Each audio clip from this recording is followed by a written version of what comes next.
সংস্কার এবং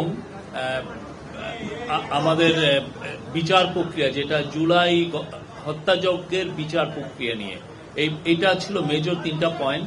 সে বিষয়ে অনেক তাদের কথাগুলো শুনেছেন চিফ অ্যাডভাইজার, উনি নিজেও কিছু বলেছেন।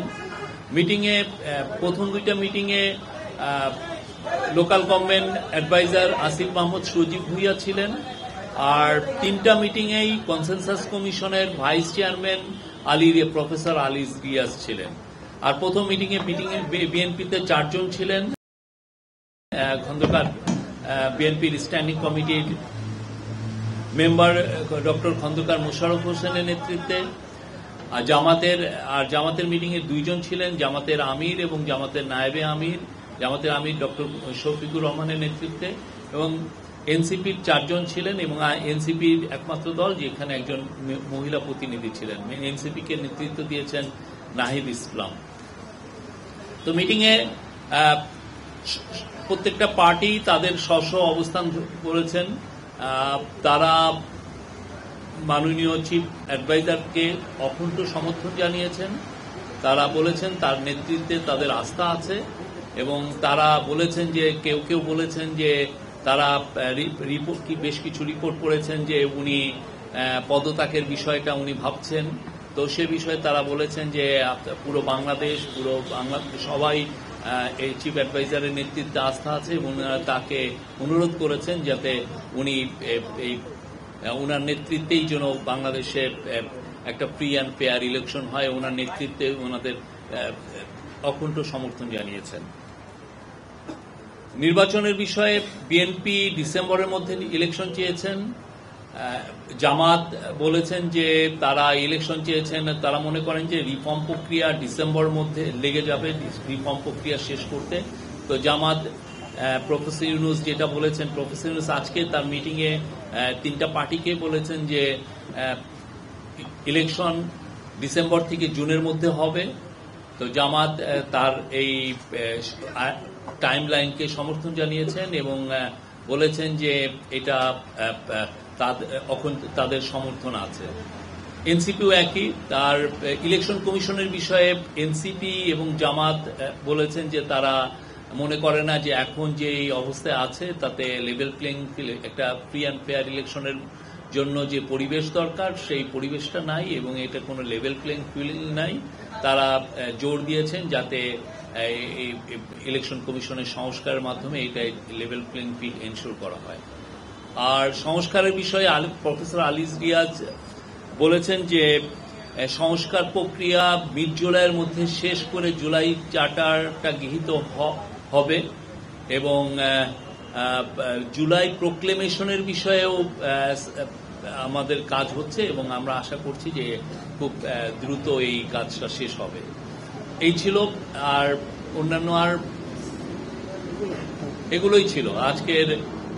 এর বাইরে তেমন কোনো আমরা বলবো যে এগুলো আপনাদের প্রশ্ন নিচ্ছি। আপনারা প্রধান উপদেষ্টার পক্ষ থেকে কি বার্তা ছিল? রাজনৈতিক দলগুলো যে আসলো তাদের বক্তব্য শুনে প্রধান উপদেষ্টার পক্ষ থেকে কি বার্তা? উনি তো প্রত্যেকটা বিষয়ে বিচার প্রক্রিয়ার বিষয়ে প্রধান উপদেষ্টা বলেছেন এই মাসেই বিচার প্রক্রিয়া শুরু হবে। জুলাই যে হত্যাযজ্ঞ হয়েছে সেটার বিচার প্রক্রিয়া এই মাসে হবে, এবং পার্টিগুলো তার কাছে অনুরোধ করেছেন যে খুব বিচার প্রক্রিয়ার জন্য খুব কুইক হয়, এবং but at the same time যাতে ডিউ প্রসেসটা মেনটেন করে যত দ্রুত বিচার প্রক্রিয়া করা যায়। প্রফেসর ইউনূস তাদেরকে বলেছেন যে উনি এখানে সর্বোচ্চ এমফাসিস দিচ্ছেন যাতে এই বিচার প্রক্রিয়াটা দ্রুত এবং সমস্ত ডিউ প্রসেস মেনটেন করেই হয়।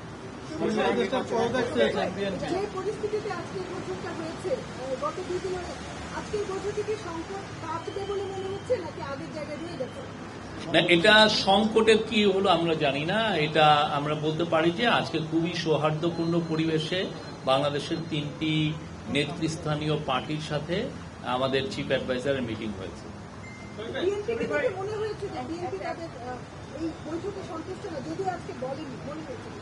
এটা বিএনপির বিষয়।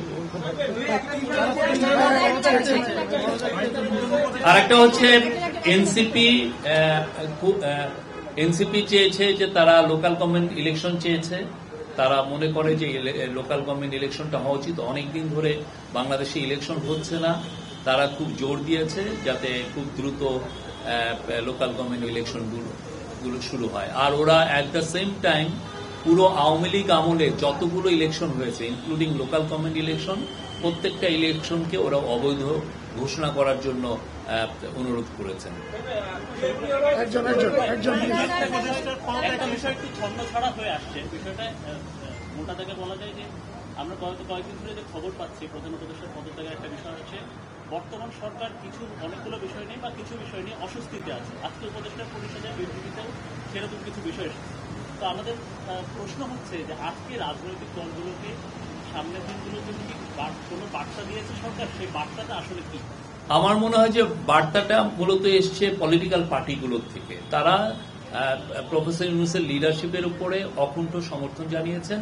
তারা বলেছেন তার লিডারশিপে সবার আস্থা আছে, পুরো জাতির আস্থা আছে।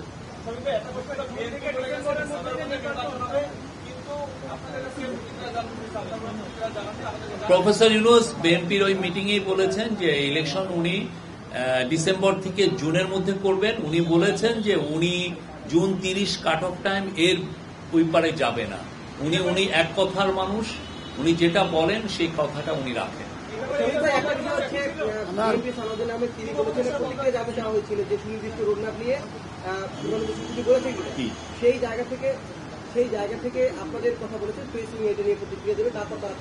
আমরা তো কথা বলছি, আমরা এই যে আমরা যা বললাম এই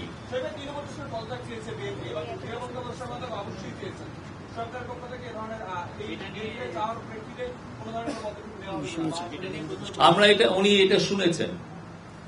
শফিক ভাই, আজকে যে 3টা দলকে নিয়ে বসা হয়েছিল, 3টা দলে বলেছে তারা সুনির্দিষ্ট রোডম্যাপ চায় নির্বাচনে। তো সেই জায়গা থেকে সরকারের পক্ষ থেকে এই সুনির্দিষ্ট রোডম্যাপটা আসলে কবে পাবে? আমার প্রফেসর ইউনূস বারবার বলেছেন ইলেকশন ডিসেম্বর থেকে জুনের মধ্যে হবে, এইটা উনি বারবার বলেছেন। এবং কালকে অনেকগুলো পলিটিক্যাল পার্টি আছে, তাদের সাথে উনি আমার মনে হয় এই কথাটাই উনি বলবেন। উনি সুনির্দিষ্ট এই যে জুন 30 তারিখটা একটা সুনির্দিষ্ট ডেট, ঠিক না? যে উনি বলছেন যে এর বাইরে যাবে না, উনি এক কথার মানুষ। সুনির্দিষ্ট রোডম্যাপ বলতে আমরা যেটা বলছি যে লাইক একটা ডেডলাইন যদি ঠিক থাকে, আপনার কথা আমরা শুনলাম, থ্যাংক ইউ। আমার মনে হয় আমাদের আর কোনো প্রশ্ন নেওয়ার নাই। উপদেষ্টা পরিষদের আজকে বিবৃতিতে একটা কথা আসছে যে এখতিয়ার বহির্ভূত বিভিন্ন বক্তব্য সরকারকে মানে কাজ করতে বাধা দেওয়া হচ্ছে, এটা কিছু ব্যাখ্যা করবেন? এটা আপনারা আমি যদি অ্যাডভাইজারি কাউন্সিল আবার নতুন কোন স্টেটমেন্ট দেয় তাহলে ব্যাখ্যা পাবেন। আমি ওই স্টেটমেন্টের প্রতি আপনাকে রেফার করছি।